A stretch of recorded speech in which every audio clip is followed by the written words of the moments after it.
미중 갈등이라는 말 이제는 너무 익숙하죠. 그런데 최근 전 세계 돌아가는 상황을 보면 이 갈등이 단순히 힘겨루기를 넘어서 거대 지각 변동의 기미가 느껴집니다.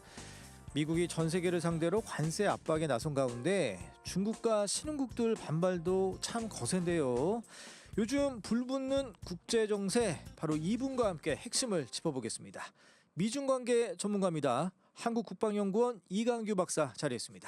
박사님 안녕하십니까? 네, 안녕하세요. 예, 박사님과 지금 스몰 토크도 하고 싶긴 합니다만 워낙 다룰 얘기가 많아서 또 궁금해하시는 우리 굿모닝 OBS 청취자분들이 있어서 본론으로 곧바로 들어가지요. 네, 예. 알겠습니다. 예, 근데 요즘 보니까 브릭스 얘기가 많이 나와요. 그래서 뭐 브릭스가 뭐 트럼프에 대항하니 많이 이런 기사들 많이 보고 계실 텐데 우리 청취자분들, 아니 도대체 브릭스가 뭐야? 이렇게 물어보시는 분들 계세요. 우선은 브릭스, 요거 뭡니까? 브릭스는 이제 5개 국가들이 모여서 만든, 원래는 이제 경제적인 문제를 주로 논의하는 약간의 그 국가 모임인데, 이 네, 국가 모임이 약간 애매합니다. 그러니까 브릭스라는 게 각 국가의 앞글자를 딴 건데, 예. 그러니까 브라질, 러시아, 인도, 차이나, 그러니까 예. 중국이죠. 그다음에 예. 남아공, 사우스. 그러니까 이렇게 해가지고 브릭스 앞글자를 땄는데, 예. 원래 이제 자기네들끼리 좀 경제적인 협력이 필요하니까 이제 모이기 시작했는데, 이제 국제 정세가 변하고 있잖아요. 그러다 보니까 이것도 뭐 G7과 마찬가지로 예. 출발은 경제였지만 최근 들어서는 조금 더 다양한 이슈들을 논의하는 장으로 자리매김하고 있습니다. 예, 그러니까 중국과 러시아가 주도하는 뭐 신흥 경제 연합국 뭐 네, 이렇게 보면 맞습니다. 되겠네요. 예, 예, 예. 그래요. 아니 그런데 왜 지금 브릭스랑 지금 이 트럼프랑 왜 지금 뭔가 좀 갈등이 있는 것 같아요? 뭐 이렇게 전면적인 갈등은 아니고요. 아시는 것처럼 이제 미국이 트럼프 집권 2기 이후에 각국을 대상으로 관세를 계속 부과하고 있잖아요. 그러니까 그런 측면에서 이제 브릭스에 있는 국가들도 이제 공동적인 관세 부과를 받고 있는데, 거기에 대해서 이제 이번 회의를 통해서 한번 좀 반발하는 목소리, 좀 너무한 거 아니냐, 예. 뭐 이 정도의 목소리를 낸 것 같습니다. 사실 뭐 참가하고 있는 국가, 아까 말씀한 것처럼 주도국이 중국과 러시아이기 때문에 예. 뭐 대표적인 반미 국가들이라고 할 수 있잖아요. 예. 네, 그런 측면이 좀 반영되고 있는 것 같습니다. 근데 이제 보니까 이제 트럼프 대통령, 미국 대통령도 이제 브릭스 측을 편들면은 관세 폭탄 떨어뜨릴 거야, 이렇게 또 협박을 했어요. 그러면서 이른바 반미 국가들에게 10% 추가 이제 타격을 경고했는데, 이거 향후 좀 어떻게 될 것 같으세요? 브릭스와의 어떤 트럼프와 그 관계라든지 이런 지금 국제 정세. 뭐 사실 브릭스라는 게 그렇게 단단한 결속체는 아니기 때문에 그래요? 뭐 브릭스 차원에서의 어떠한 뭐 공동 대응이나 이런 거는 별로 없을 것 같고요. 또 예. 다양한 구성원들이 포함되어 있습니다. 그래서 꼭 뭐 미국을 반대하는 국가들만 있는 건 아니고 예. 다양한 목소리가 있기 때문에 뭐 브릭스 차원의 어떤 일관된 대응은 아닐 것 같고, 이제 거기 속해 있는 국가들이 이제 개별적으로 미국의 관세 부과에 대해서 이제 대응을 할 텐데요. 예. 말씀하신 것처럼 트럼프 대통령은 이제 그 국가가 반발하면 반발할수록 이제 더 세게 나가는 경향이 있어서 예. 뭐 이런 것들이 하나의 치킨 게임, 우리가 흔히 얘기하는 누가 먼저 이제 승복을 하느냐, 뭐 이런 식으로 갈 수도 있는데, 뭐 시한들은 정해놓고 어쨌든 협상에 임하는 경우도 있으니까 이제 각 국가의 1대1 협상을 지켜봐야 될 것 같습니다. 그래. 아니 그럼 브릭스의 위상은 한 어느 정도로 보세요? 브릭스라는 것이 아까 말씀한 것처럼 좀 결속력에서는 애매한데, 이제 덩치가 큰 국가들이 들어가 있다 보니까 G7 같은 경우는 서방 선진국들 모임이지 않습니까? 그렇죠. 근데 브릭스 같은 경우에는 뭐 선진국이라고 하기는 그렇지만 또 무시할 수는 없는 약간 신흥국도, 그러니까 네, 인도도 신흥 강대국이라고 있고. 보시면 될 것 같은데, 그 국토 면적면이나 인구 면에서 이제 세계에서 무시할 수 없는 저력을 갖고 있는 뭐 중국, 러시아, 인도, 예. 브라질, 뭐 엄청난 자원과 뭐 면적들을 갖고 있는 국가잖아요. 인구 면에서도 뭐 그런 측면에서 이해하시면 될 것 같습니다. 예. 그럼 브릭스 관련해서 이거 하나만 더 여쭤보고 싶은데, 아니 트럼프 일방주의가 브릭스를 돕는다, 뭐 이런 얘기도 있는데 이건 어떤 얘기입니까? 그러니까 아까 말씀한 것처럼 이제 느슨한 연합체이긴 한데, 트럼프라는 이제 공동의 어떠한 적이 등장했다고 볼 수 예. 있기 때문에 이 국가들은 이제 솔직히 규모가 작은 국가들은 개별적인 협상을 하다 보면 협상력이 떨어지지 않습니까? 근데 그런 국가들 같은 연대를 경우는 더 하게끔 네네. 만든다. 맞습니다. 그래서 그 틀 안에서 어떠한 조금 더 협력을 모색하게 되지 않을까, 뭐 이런 예. 기대를 갖고 있는 것 같습니다. 그렇군요. 그래요. 브릭스, 브라질, 러시아, 인도, 중국, 남아프리카 공화국, 아무래도 좀 경제 규모가 그렇게 뭐 G7 생각만큼 그렇게 거세지 않다 보니까 좀 약간 그 어떤 그 파워랄까 그거는 조금 좀 미미하다 뭐 이렇게 좀 뭐 그런 측면이 보여지네요. 있는데 그래서 중국의 강한 주장으로 올해부터는 브릭스 멤버들 늘려가고 있거든요. 예. 그래서 앞으로 어떤 회원국들이 조금 더 추가가 되는지 실제로 올해부터는 조금 많이 참가를 했는데요. 예. 개도국이나 이런 국가에서 또 어떤 국가들이 또 참여를 하는지에 따라서 성격이 조금 바뀔 수 있을 것 같습니다. 예. 알겠습니다. 그럼 박사님 이제 우리 중국 전문가시고 중국 미국 전문가신데 이제 중국 얘기 좀 더 해볼게요. 그 왕이 외교부장 있잖아요. 네. 이 양반이 그 EU 대표를 만나서 우크라이나 전쟁은 중국에게 축복이다. 러시아가 패배하면 미국이 중국에만 집중하게 될 것이다. 이렇게 말했다고 해요. 요거 좀 해석해 주세요. 네, 제가 아마 연초에도 한번 말씀드렸던 것 같은데 트럼프 2기는 대중국 견제가 이제 대전략이거든요. 예. 그러다 보니까 이제 다른 글로벌 사안들을 정리한 다음에 중국에 집중해야 되는데 러시아 우크라이나 전쟁이 해결이 안 되지 않습니까? 생각만큼. 그러다 보니까 이제 뭐 중동 문제도 좀 그렇고 그러니까 대중국 견제를 집중을 지금 잘 못하고 있는 상황인데 그러니까 중국으로서는 이게 꽃놀이패가 되는 거죠. 그러니까 미국이 그쪽에서 힘을 더 소진하면 할수록 본인들의 시간도 더 벌고 여력도 예. 비축할 수 있는데 사실 이 구도는 누구나 알고 있는 것이지만 이거를 중국의 외교부장이 그거 대놓고 얘기하는 네, 게좀 그 자리에서 얘기를 했다는 사실 자체가 조금 여러 가지로 해석이 가능할 것 같아요. 네, 그래서 어떻게 해석할까요? 뭐 일각에서는 이제 국내 정치적인 어떤 역학관계 변화가 있는데 그 속에서 왕위가 제 목소리를 낸 것이 아닌가는 시각도 있는데 그건 좀 나아간 것 같고요. 두 번째는 유럽 국가들한테 이제 얘기를 하고 있는 것 같아요. 그러니까 네. 미중 간의 어떠한 전략 경쟁하에서 우리가 일방적으로 밀리지 않는다. 이걸 봐라. 구도가 미국한테 꼭 유리한 것은 아니다. 그래서 유럽 국가들도 좀 판단을 잘해야 되지 않느냐라는 좀 어쩜 모종의 가벼운 협박 정도가 아니었을까라는 생각이 들고요. 뭐 실제로 보도된 기사들을 보더라도 뭐 분위기 자체가 뭐 이렇게 우호적인 담소를 나누는 게 아니라 뭐 왕이가 중국의 뭐 역사 같은 경험들을 뭐 좀 가르치는 듯한 좀 고자세적인 발언이었다라는 내용들이 있는 걸로 봐서는 원래 왕이 부장이 좀 그래요 스타일이 그죠? 뭐 저는 잘 모르겠지만 또 왕위 부장을 개인적으로 만나보신 분들 말에 따르면 초기에는 굉장히 부드럽고 유화적이고 뭐 정말 전형적인 외교관이었는데 아시는 것처럼 중국에서 전랑 외교라고 해서 한번 좀 공세적인 외교를 펼친 적이 있지 않습니까? 그때 이제 왕위 부장이 좀 태도가 많이 바뀌었던 것 같다라고 사람들이 하는데 뭐 국가 기조가 일단은 대외 신호를 그런 식으로 발신하는 걸로 바뀌었기 때문에 왕위 부장도 이제 관료다 보니까 본인의 뭐 성향은 잘 모르겠으나 거기 맞췄던 것 같고요. 근데 지금 이제 나오고 전랑외교는 이제 다시 또 한번 바뀌었거든요. 그래서 이제 전랑외교가 약간 폐기된 것 같은 분위기인데 그럼에도 불구하고 이번에 이런 식의 어떤 발언과 태도를 보였다는 거는 중국이 갖고 있는 어떤 자신감이 조금 있지 않나라는 생각이 듭니다. 그러니까 이제 EU 쪽에서는 그 협박을 하면서 오히려 손을 내밀고 우리 중국과 한번 같이 손을 잡고 미국과 대항하자. 뭐 이런 차원일 수가 있겠네요. 그러니까 뭐 미국과 대항까지는 좀 더 나아간 문제라고 생각하지만 그래요? 그걸 떠나서 일단은 미국과 중국 사이에 유럽이 일방적으로 미국 편을 드는 거는 유럽에도 불리할 수 있다라는 시그널을 준 것이 아닌가 생각이 듭니다. 그래. 아니 근데 뭐 그 중국과 EU 간의 어떤 뭐 경제 교류 이런 게 많아요? 네, 실제로 많이 있고요. 아시는 것처럼 뭐 에어버스 구매든 뭐든 그러네요. 네네 중국의 여러 가지 자원 같은 것도 EU에 도움이 많이 되고 경제적인 협력이 많이 있어서 그러니까 미국은 EU가 조금 더 세게 반중국 견제 그 연합에 들어오길 원하지만 또 EU는 또 EU 나름대로 각국의 입장이 있어서 쉽지 않은 상황입니다. 그러니까 EU 역시도 저는 혹시 미국 쪽에서 계속 관세를 때리게 되면 뭐 다른 시장으로 중국을 선택하지 않을까 생각했는데 역시 또 이해관계가 다르다 보니 그게 또 쉽지 않다. 네, 뭐 그것도 하나의 카드는 될 수 있을 것 같은데 왜냐하면 뭐 제가 EU는 잘 모르지만 EU로서는 중국으로부터 느끼는 위협보다는 러시아로부터 느끼는 위협이 훨씬 더 크지 않겠습니까? 네, 그렇기 때문에 EU가 갖고 있는 우선순위는 조금 다를 수 있지만 그럼에도 불구하고 EU 많은 국가들이 지난번에 인도태평양 전략들을 발표하면서 인태 지역에 대한 관심들을 많이 보였거든요. 그래서 그런 측면이 이제 복합적으로 작용한다면 EU나 중국 간의 관계도 뭐 단순하게 그렇게 볼 수 있지는 않다라는 생각이 좀 듭니다. 그렇군요. EU가 하는 행동은 다 이유가 있군요. 그래요. 그럼 이제 본격적으로 이제 우리나라 이제 외교 현안 한번 좀 짚어보려고 할 텐데, 네네. 와 이것도 이게 참 이게 잘 판단해야 돼요. 이 중국의 전승절 이게 9월 3일이잖아요. 네, 맞습니다. 그럼 이제 과연 전승절 때 이재명 대통령을 초청을 할 텐데 참석을 해야 되냐 말아야 되냐 이게 또 이제 우리 사회 문제가 될 것 같아요. 일단은 우선 박사님은 어떻게 해야 된다고 보세요? 뭐 단도직입적으로 말씀드리면 뭐 초청은 뭐 외교적으로 고마운 일인데 호의를 보였으니까 거기에 대해서 굳이 지금 국내 현안도 많고 여러 가지 상황이 복잡한 시기에 예. 우리나라 국가 정상이 참석할 필요까지는 있겠냐라는 생각이 들고요. 다만 뭐 국가 정상 이외에 다른 대참 정도가 적절하지 않나라고 예. 개인적으로는 생각이 듭니다. 사실 이번 전승절은 이제 80주년이기 때문에 상당히 거창하게 꺾이는 행사가- 의미는 좀 중요하잖아요. 10년 단위로 예. 이제 크게 하고 있는데 70주년 때 저희가 좀 아픈 기억이 있지 않습니까? 그렇기 때문에 그런 박근혜 것들 정부 때. 네네 반면교사 삼아서 좀 신중한 판단을 해야 될 것 같습니다. 예.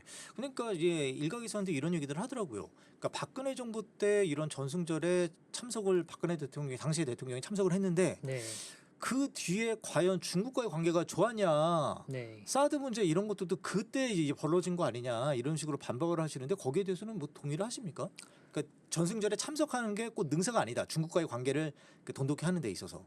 네, 뭐 제가 그 가려진 내막은 잘 모르겠지만 당시에는 우리가 어떠한 그 전략적인 고려가 좀 충분치 못했다고 생각이 들어요. 왜냐하면 중국 전승절에 참석한다는 의미에 대해서도 예. 좀 진지한 고민이 없었던 것 같고 그거에 대해서 미국이 어느 정도의 그 반감을 가질지에 대한 예. 또 계산도 좀 부족하지 않나 생각이 들어서 우리로서는 뭐 어떠한 행사에 가서 그냥 단순하게 축하한다 정도의 의미였을 수도 있지만 이제 중국과 미국이 생각하는 무게감은 좀 달랐다. 그래요. 직접 우리나라 대통령이 참석하느냐 안 하느냐는 그쪽 편에 서느냐 안 서느냐 이렇게 볼 수가 있겠네요. 네, 또 뭐 전승절 자체가 사실은 여러 가지 행사들이 있는데 당시에는 또 열병식에 그렇죠. 또 참석을 했고 또 시진핑 바로 옆에서 이제 또 그것을 관람하는 이런 모양새가 전 예. 세계로 송출이 되면서 미국으로서는 많이 당혹스러웠던 것 같아요. 그러니까 이번에는 아마 그런 거는 상당히 주의를 요할 것 같은데 예. 그럼에도 불구하고 이제 참석 자체가 또 갖는 무게감이 또 달라진 시대이기 때문에 조금 더 깊은 전략적 고려가 필요할 것 같습니다. 그래요. 근데 이제 더군다나 이제 이재명 대통령 같은 경우는 이제 뭐 이제 후보 시절 때도 이제 뭐 중국 관련 뭐 발언 이런 것들 친중국 발언들이 많아가지고 네, 네. 더 이제 문제가 될 거 뭐 이렇게 얘기가 많이 나올 것 같긴 한데 한번 좀 지켜보도록 할 텐데 아니 근데 더 또 애매한 게 있습니다. 바로 이제 한미 정상회담을 과연 언제 하느냐인데 이 전승절 이전에 하느냐 이후에 하느냐 그것도 중요하잖아요. 뭐 일단 가급적 빠른 시일 내에 해야 되고요. 뭐 이번에 위성락 안보실장 방미하고 여러 예. 대표단이 방미하면서 협상을 하고 있는데 당연히 조속한 개최를 위해서 노력을 하고 있다고 생각이 예. 듭니다. 그러니까 물론 뭐 전승절에 있건 없건 간에 8월 중으로는 당연히 한미가 정상이 만나야 되는 게 일단 시기상으로는 적절할 것 같고요. 예. 게다가 이제 말씀하신 것처럼 9월 3일 전승절이 또 있기 때문에 우리가 뭐 불참과 참석을 고려하는 선택지 중에 하나로 한미 정상회담을 그 전에 해서 좋은 분위기에서 예. 한미 간에 어떠한 협의가 있어야 될 것 같습니다. 아 그렇군요. 그러니까 이게 그러면 지금 왜 이루어지지 않는 거예요?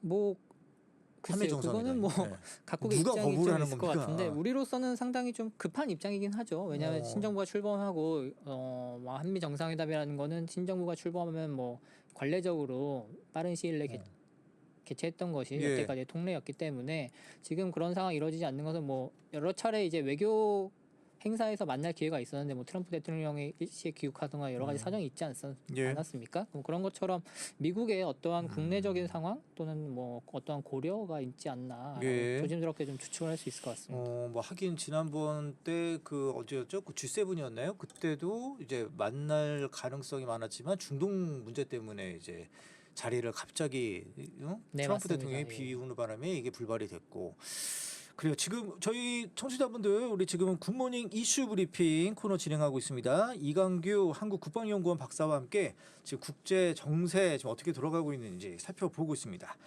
박사님, 근데 요거 이제 한미 정상회담 관련해서 저 요거 하나만 더 여쭤보면 이 지금 관세 협상을 이제 시한이 한 달 정도 유예가 됐잖아요. 네. 그러면 이 관세 협상이 마무리되기 전에 네. 한미 정상회담이 이루어지는 게 좋습니까? 아니면 우리 입장에서 네. 아니면은 다 모든 게 끝나고 그 다음에 만나는 게 좋을까요? 다 부담은 있을 것 같아요. 근데 원래 이제 정상회담이라는 성격의 특성상 정상들은 만나서 이제 최종 합의 확인 정도거든요. 그렇죠, 그렇죠. 네, 그렇기 때문에 이제 실무진 차원에서 어떠한 합의들이 전부 다 이루어져야 되고 근데 이게 트럼프 일기 때는 몇 번 깨진 적이 있기 때문에 이게 트럼프의 성향이냐는 얘기가 많았는데 예. 사실 요번에 미중 간의 관세 협상을 보더라도 실무진들이 협의를 하고 트럼프 대통령이 최종 서명하는 형식을 예. 취하는 걸로 봐서는 이번에는 그렇게 탑다운 방식이 아니라 바텀업식으로 이루어질 예. 가능성이 높고 그렇다면 빨리 지금 실무진 차원에서 단계를 높여가면서 협의안을 많이 어느 정도 이제 공고화해 놓고 예. 한미 정상회담을 통해서 이제 확정된 내용들을 발표하는 그런 형식이 될 것 같습니다. 아니 근데 그거는 이제 미국 입장인 거고 네네. 우리나라 입장에서는 만약에 이재명 대통령이 그 관세와 관련해서 뭐든 다 결론이 난 상황 이후에 만나게 되면 네. 뭔가 할 수 없는 상황이잖아요. 이재명 대통령이 뭐 쓴소리를 뭐 저기 트럼프 대통령 앞에서 할 수도 없었던 상황이기 때문에 국내 여론이 되게 안 좋아질 것 같은데.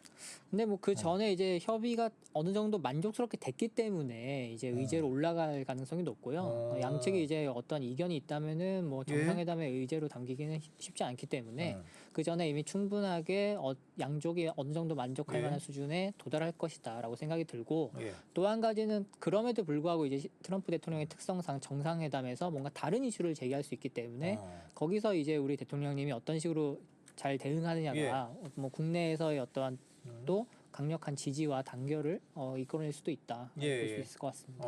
그래요. 아니 근데 이제 보통 정상회담을 하면 우리나라보다는 그 트럼프의 일정 그런 게 더 중요하죠. 거기에 더 그 선택권이 더 있죠. 뭐 결정권이. 양국 간의 조율이 필요하지만 뭐 아시는 것처럼 국제관계의 힘의 관계라는 게 예. 조금 더 위에 있는 사람의 입장을 들어줄 수밖에 없기 때문에 예. 네, 그런 식으로 좀 조율은 될 것 같습니다. 그래요. 아니 제가 이 지금 우리나라 얘기하다가 지금 깜빡 아주 중요한 얘기를 지금 놓쳐버렸는데 다시 네. 중국 얘기 질문 드려도 되죠? 네, 뭐 다시 한번 예, 돌아가시죠. 예. 아니 시진핑 실각설 아, 네. 요즘 지금 막 핫하잖아요. 요거 진짜 사실이 있는 겁니까 없는 겁니까 이거? 그러니까 이게 그 비공식적인 언론에서 많이 제기가 되다가 최근에는 이제 주류 언론에까지 조금씩 보도가 나오고 이제 있는데 미국 관계자가 얘기하는 바람에 네, 얼마 전에 이제 마이클 플린이 트위터에 X죠. 지금 X에 또 예. 올리기도 하고 그래서 좀 더 이슈가 되기도 했지만 사실 뭐 결론적으로 말씀드리면 그 누구도 알 수는 없습니다. 중국 내에서 무슨 일들이 벌어지는지는 워낙에 예. 뭐 예전 표현을 빌리자면 주구장막과 같기 때문에 저희가 뭐 자세히 알 수는 없지만 예. 이것저것 상황을 놓고 볼 때 특히 이러한 잡음들이 계속해서 불거져 나오는 상황들을 놓고 볼 때는 어떠한 뭐 뭔가가 좀 정상적이지 않은 뭔가가 있긴 있는 것 같다. 그렇다면 이런 것들을 확인할 수 있는 기회를 많은 사람들이 이제 사중전회라고 하는 이제 그 중국의 큰 행사가 있는데 그걸 기다리고 있거든요. 그거 그것이 언제예요 그거? 원래는 이제 예정이 돼 있어야 되는데 계속 딜레이가 되고 있다가 그것도 실각설의 근거가 될 수 있겠네요. 그러면? 예, 마찬가지입니다. 그래서 8월 말이라는 지금 얘기들이 뭐 넷째 주나 말일 것이다, 전승절 전일 것이다라는 예. 얘기들이 많은데 그럼 그것이 사중전회가 열리는지, 열린다면 그 안에서 어떤 내용들이 결정되는지, 아니면 안 열리는지, 예. 뭐 이런 것들 또는 전승절에서 시진핑 국가주석이 어떠한 또 행보를 보이는지, 예. 뭐 이런 것들이 좀 더 공식적인 자리에서 드러난 것들을 봐야 조금 더 명확한 판단이 가능할 것 같습니다. 그러니까 이게 이 얘기가 왜 나왔냐면은 이제 시진핑 주석의 어떤 측근들, 네. 군부들 사람들이 서열에서 다 제외되고 있다는 네, 거잖아요. 맞습니다. 그렇기 때문에 그런 근거가 나오고 있는데. 네, 그런 것이 제가 아까 말씀드렸던 어떤 정상적이지 않은 좀 조짐들이 있는 것 같다라는 뭔가 있긴 것이 있는데. 네, 왜냐하면 자기 사람들을 쳤을 경우에는 당연히 그 다음 사람을 임명을 해야 되거든요. 그렇죠. 근데 그 임명이 잘 이루어지지 않고 있고 근데 또 일각에서는 시진핑이 측근을 내보낼 정도면 그거는 권력이 공고하기 때문에 할 수 있는 거다라는 또 반론도 있기 때문에 해석하기 나름이네요. 네, 그것도. 맞습니다. 아까 말씀드린 것처럼 누구도 알 수 없어서 조금 더 어떤 명확한 예. 어떤 징표들이 드러날 때까지 기다릴 수밖에 없을 것 같습니다. 아 그렇군요. 제가 이거 궁금해가지고 요거 만약 시간 지나면은 여쭤보지 못할 것 같아가지고 제가 네. 불쑥 여쭤봤고요. 아니 그러면 다시 우리 얘기로 좀 돌아와서 네. 우리 정부가 이제 미국을 비롯해서 각국 특사 다 정해서 이제 뭐 파견을 하고 있습니다. 네네. 뭐 김종인 전 비대위원장 같은 경우는 미국 특사 아직 공식 발표는 안 나는데 그렇게 거의 될 것 같고 뭐 중국 특사 뭐죠 정세균 전 총리 그죠 그리고 윤여준 전 장관이 EU 특사인가요? 그죠? 제가 헷갈리네요. 네, 오늘부터 맞아요. 이제 특사들이 출발하는 걸로 예. 알고 있는데요. 예, 뭐 그 어떻게 지금 이런 특사들의 역할, 뭐 일종에서는 뭐 그렇게 큰 뭐 지금 뭐 예를 들어서 미국과 같은 상황에서는 크게 어떤 그 효율성은 없을 것이다. 그러니까 뭐 인사치레지 뭔가 네. 거기서 협상력을 갖고 있진 않다라는 주장도 있는데 그거 어떻게 보세요?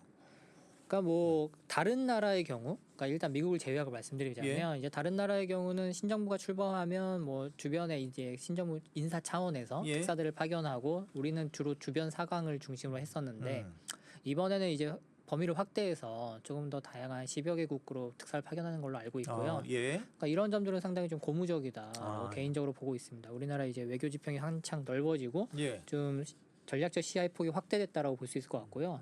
근데 말씀하신 부분이 이제 미국, 그러니까 좀 대미 특사와 관련이 있는데 예. 사실 뭐 대미 특사 같은 경우도 역할은 다른 특사들과 다를 수는 없습니다. 근데 워낙 시기가 시기인 만큼 지금 이제 전방위적으로 이제 온갖 채널을 다 동원해서 이런 협상력을 높여야 되기 때문에 예. 이 특사단이 가더라도 아마 그런 이슈를 뭐 제기할 수는 있을 것 같고요. 다만 이제 특사들은 이제 협상 권한이나 뭐 이런 게 있는 건 아니기 때문에 예. 오히려 이런 특사들을 통한 어떤 메시지 발신이 좀 불협화음식의 어떤 그런 신호로 비춰진다면 우리의 협상력을 오히려 저하시킬 수도 있기 때문에 예. 뭐 그 적절한 수위의 내용들을 좀 사전 조율해서 가야 될 것 같습니다. 그렇군요. 지금 확인차 다시 말씀드리면 일본 특사에는 정세균 전 총리, 그리고 EU 네. 특사에 윤여준 전 장관, 그리고 프랑스 특사에 강금실 전 장관까지 이렇게 지금 정해졌습니다. 지금 저희 굿모닝 이슈 브리핑 이강규 한국국방연구원 박사와 함께 지금 현재 국제 정세 관련해서 얘기 나누고 있습니다. 시간이 많이 없는데 요 얘기는 해야 돼요. 네. 우리 요즘 보면 미국이 계속 하는 얘기가 동맹의 현대화 이런 얘기를 해요. 네네. 우선 이 동맹의 현대화 이게 그러니까 동맹에 관련해서 이제 그야말로 새판짜기 하자. 네. 뭐 이렇게 저희가 이해를 해보면 되는 겁니까? 좀 설명 좀 해주십시오. 뭐 새판짝이라기보다는 이제 뭐 개량 정도로 보시면 될 것 아. 같은데 그 한미 동맹이 사실은 이미 수십 년 지속되어 왔지 않습니까? 예. 그러다 보니까 이제 한미 동맹의 기본적인 역할에 대해서는 어느 정도 충족이 됐다라고 보는 시각들이 있는 것 예. 같고 그렇다면 이 한미 동맹을 어떤 식으로 더 발전시켜 나갈 것인가에 대해서 이제 뭐 미국은 미국 나름대로의 입장이 있고 한국은 한국 나름대로의 입장이 있는데 예.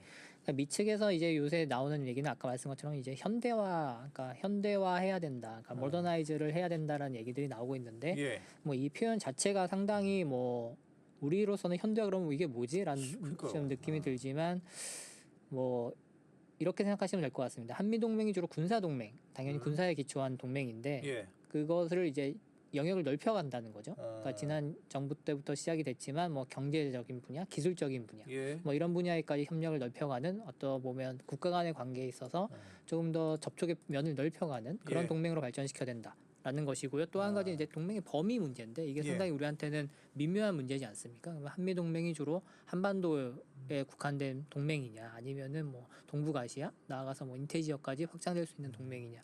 뭐 이런 여러 가지 고려들을 담고 있는 어휘라고 볼 수 있을 것 같습니다. 예. 그러니까 뭐 안보를 의미로 경제적 이득을 얻겠다. 뭐 이렇게 해석하면 좀 과한가요?